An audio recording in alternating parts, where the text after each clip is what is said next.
Hello everybody, welcome back to our Reset Info channel. In today's video, I'll show you how to easily manage the gamma settings on your ACER Nitro XZ273U.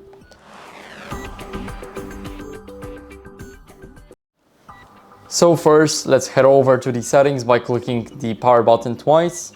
Now let's scroll down until we see the color, and here we have the gamma. So we can choose it from 1.8 to 2.6. As you guys can see, this is how every setting looks like. And I use 1.8 and 2.0 for gaming, and for watching movies I use the 2.4 because it gives me a kind of vibe. If I'm being honest, it's totally up to you guys, and I hope this video helped you. If it did, then leave a like, subscription and a comment, and I'll see you in the next one.